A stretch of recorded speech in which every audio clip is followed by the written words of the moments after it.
Hello friends, welcome to my channel Dinamoru Thagaval. This video is sponsored by SBO Digital Marketing. Android phone ஒன்று இருந்தால் போதும், வீட்டிலிருந்தே நாம் Facebook, Instagram, YouTube சேனலில் post போடுவதன் மூலம் ஈஸியாக பணம் சம்பாதிக்கலாம். அதற்கான ஒரு சிறந்த இடம்தான் இந்த SBO டிஜிட்டல் மார்க்கெட்டிங். ஸ்கிப் பண்ணாதீங்க, பெரிய தப்பு. தினம் 300 ரூபாய் சம்பாதிக்க அரிய வாய்ப்பு. இன்ஸ்டாகிராம், ஃபேஸ்புக் பயன்படுத்த தெரிந்தால் போதும், content post and content publishing மூலமா தினம் 300 ரூபாய் சம்பாதிக்கலாம். இந்த வேலை செய்ய 5 நிமிடம் போதும். Work training support, group communication support, all language customer live chat support, முக்கியமா சொந்தமா ஒரு பிசினஸ் ஸ்டார்ட் பண்ற அளவுக்கு உங்களால கற்றுக்கொள்ளவும் முடியும், சம்பாதிக்கவும் முடியும். இந்த வேலை வாய்ப்பு வழங்குவது 5 வருடத்திற்கு மேல ரன் ஆகிட்டு இருக்க நம்ம தமிழ்நாட்டு company school of business organisation private limited. மேலும் விவரங்களுக்கு டிஸ்கிரிப்ஷன்ல கொடுத்திருக்க நம்பருக்கு வாட்ஸ்அப் பண்ணுங்க.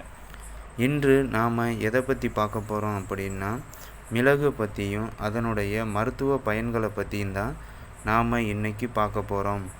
மிளகு பைபரேசியே என்ற தாவர குடும்பத்தைச் சேர்ந்த பூத்து காய்த்து படர்ந்து வளரும் கொடி வகையினை சார்ந்த தாவரமாகும். இதில் மிளகு மற்றும் வால்மிளகு என இரு வகை உண்டு. மிளகு என இத்தாவரத்தின் பெயரிலே குறிக்கப்படும் இதன் சிறு கனிகள் உலர வைக்கப்பட்டு நறுமண பொருளாகவும் மருந்தாகவும் உணவின் சுவை கூட்டும் பொருளாகவும் உலகமெங்கும் பயன்படுத்தப்படுகிறது. மிளகில் அது பயன்படுத்தப்படும் முறைக்கேற்ப கருமிளகு, வெண்மிளகு, சிவப்பு மிளகு, பச்சை மிளகு என பல வகை உண்டு. மிளகு கொடியின் பிறப்பிடம் தென்னிந்தியா ஆகும். தென்னிந்தியாவில் குறிப்பாக கேரளாவில் பெருமளவு மிளகு பயிரிடப்படுகிறது. மிளகின் வேறு பெயர்கள் மலையாளி, குறுமிளகு மற்றும் கோலகம். தென்னிந்தியாவில் மொழிகளின் இத்தாவரம் தமிழில் மிளகு எனவும், கன்னடம் மெணசு எனவும், மலையாளத்தில் குறுமிளகு எனவும், தெலுங்கில் மிரியம் எனவும் அழைக்கப்படுகிறது. மிளகு கொடி பொதுவாக வெப்பமண்டலத்தை சார்ந்த தாவரமாக இருப்பதால் தென்னிந்தியாவின் தட்பவெப்பநிலை இதன் வளர்ச்சிக்கு உகந்ததாக கருதப்படுகிறது.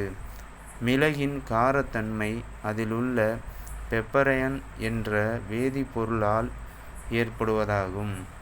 பொடியாக்கப்பட்ட மிளகை உலகின் பெரும்பான்மையான நாடுகளில் சமையலறைகளிலும் உணவு உண்ணும் மேசைகளிலும் காணலாம். மிளகின் கொடி, இலை மற்றும் வேர் முதலியன பயன் தரும் பாகங்களாகும். இந்தியாவை இயற்கை வாழிடமாக கொண்ட மிளகு வரலாற்றுக்கு முந்தைய காலம் தொட்டே இந்திய சமையலில் முக்கிய தாளிப்பு பொருளாக பயன்படுத்தப்படுகிறது. மலேசியா போன்ற தென்கிழக்கு ஆசிய நாடுகளில் மிளகு தற்போது சிறந்து விளங்கினாலும், இந்தியாவில் உள்ள கேரள கடற்கரை பகுதி நெடுங்காலமாகவே மிளகு உற்பத்தியில் ஆதிக்கம் செலுத்தி வருகிறது. மிளகு வாணிகம் மிக லாபகரமாக இருப்பதால் மிளகை கருப்பு தங்கம் என்று குறிப்பிடுகின்றனர்.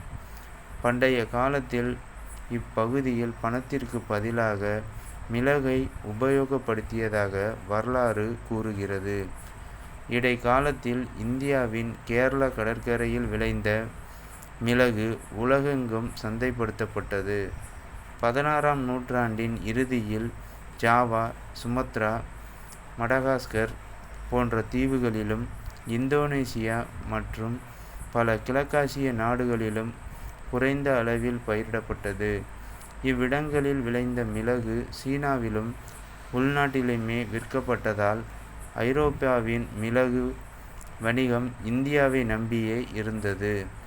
இந்தியாவில் பெரிதும் விளைந்த மிளகும் பிற நறுமணப் பொருட்கள் உற்பத்தியும் உலக வரலாற்றை மாற்றி அமைத்ததாக கூறினால் அது மிகையாகாது. லண்டனில் டச்சு வணிகர்கள் மிளகிற்கு 5 சில்லிங் விலை ஏற்றம் செய்ததன் காரணத்தால் தான் கிழக்கிந்திய கம்பெனி என்ற நிறுவனமே துவங்கப்பட்டது. ஐரோப்பிய குடும்பங்களில் ஒரு பெண் திருமணமாகி வரும்போது சீதனமாக மிளகு கொண்டு வருகிறாள் என்பது